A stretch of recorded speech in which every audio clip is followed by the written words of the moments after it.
There is a clockmaker in the village who has forgotten what time is for. He still builds clocks, hundreds of them, but he no longer understands why people look at them. He was told once by a traveler who stayed only one night that clocks measure something called the future.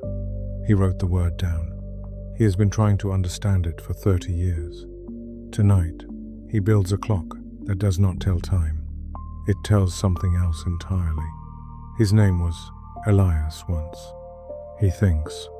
He is not certain. The clocks remember better than he does.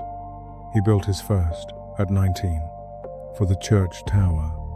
The village had no way to mark the hours, and the priest said God required order. Elias, if that was his name, said, "Clocks do not create order. They only make the disorder visible." The priest did not like that. The clock was built anyway. For 40 years, he built clocks for everyone. Wedding clocks, funeral clocks, a clock for the baker that chimed only at dawn, because the baker said that was the only hour that felt honest. A clock for the midwife that ran backward, because she said she spent her life trying to return to the beginning. He built them all. He understood what each person needed their clock to say. Then, 12 years ago, he woke up and could not remember his wife's face.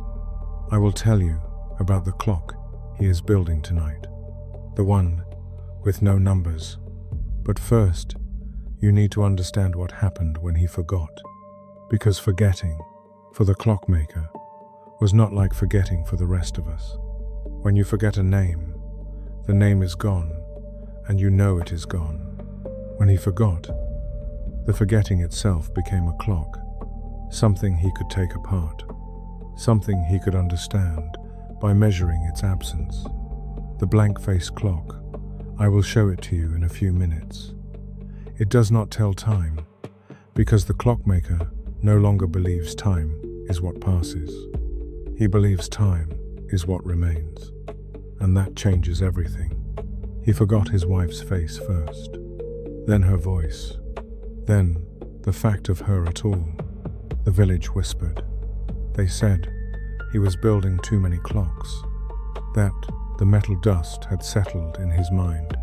But the clockmaker knew something they did not. He had been preparing for this. For 30 years, every clock he built contained a secret, a gear that did not turn, a chime that did not sound, a mechanism that waited.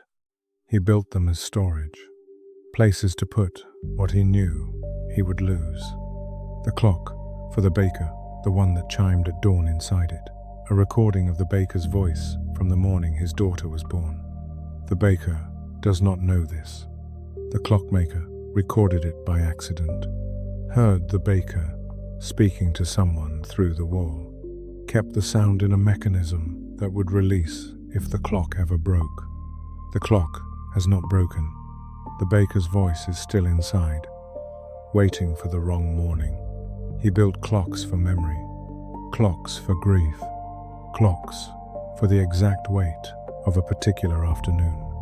And when he began to forget, he realized what he had been doing all along. He had not been measuring time. He had been building a library of moments that would outlast his mind. The clocks would remember when he could not. The village would wind them. The village would hear what he had heard. His forgetting would become their remembering. The traveler came in autumn, said she had walked from a city that no longer existed, said her clock had stopped the day the city fell. She wanted it fixed. The clockmaker opened it. Inside, not gears, not springs, sand, fine, white sand, packed into every chamber. The traveler said the city had been built on a desert, that the clock had been filled with its sand the day she left, that she could not make it work because she could not make the city exist again. She asked if he could build a clock that measured something else, something that did not require the past to be present. He told her, and he remembers telling her, Though he remembers little else, he told her that all clocks measure absence. The tick is not time passing. The tick is the space between what was and what is not yet. The sand clock did not fail because the city was gone. It failed because she was no longer the person who filled it. The clockmaker said he could build her a new one. She said no. She said she wanted to learn how to live without measuring. She stayed one night. She told him about the future. He wrote the word down. She left before dawn. He has been trying to understand it ever since. The clock he builds tonight has no numbers, because numbers require sequence. It has no hands, because hands require direction. It has only a face, and a single mechanism inside. A recording, his own voice, from 30 years ago, before he forgot, speaking to his wife, telling her something he cannot remember telling her. The mechanism releases when the clock is wound, not at a specific hour, at a specific weight, the weight of a particular grief, the exact heaviness of knowing you have lost something you cannot name. He has been trying to trigger it for 6 months. He has held the clock during funerals, during storms, during the long nights when he cannot remember why he is alone. The mechanism does not release. His grief is not the right weight.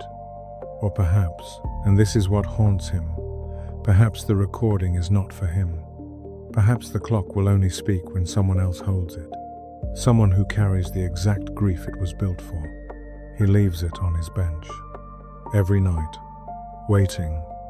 She came last winter, said she was looking for the herbalist, said she was lost. The clockmaker, who no longer remembers how to give directions, simply handed her the blank clock. She held it, she wound it, and it spoke. The voice, his voice, 30 years younger, said, "I am building a clock that will outlast my mind. I am putting this inside so that when I forget you, you will still exist. Not as memory, as mechanism, as something that ticks.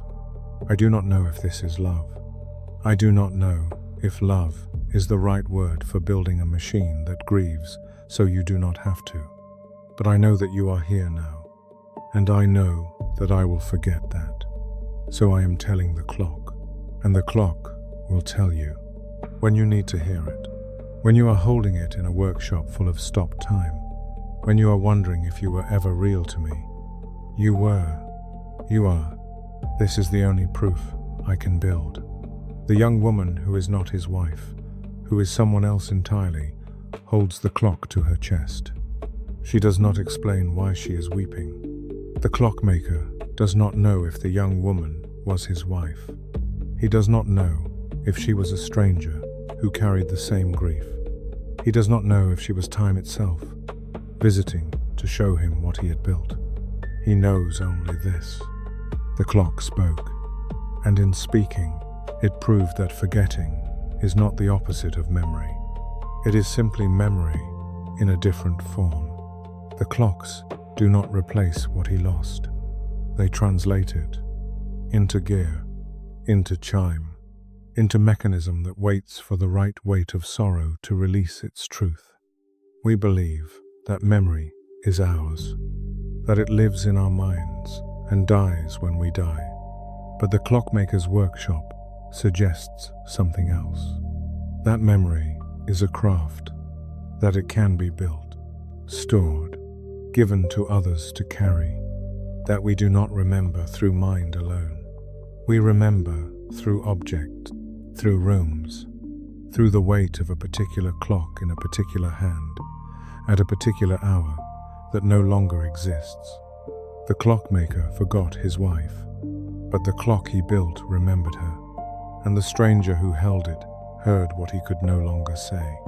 This is not immortality. This is not romance. This is simply what we do when we know we will lose. We build, we store, we leave something behind that ticks. I asked him once I found his door, I knocked. He let me in. I asked him why he still builds clocks when he no longer understands what they measure. He looked at me. He looked at me with the eyes of a man who has forgotten my face, even as he sees it. And he said, "I build because the building is the only clock I still understand. The finished clock belongs to time. The building belongs to me.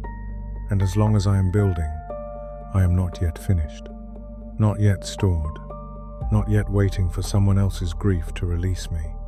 I think about him when I hold objects that belong to people I have lost, a watch that no longer works, a letter I cannot read anymore because the ink has faded, a chair that still holds the shape of a particular sitting.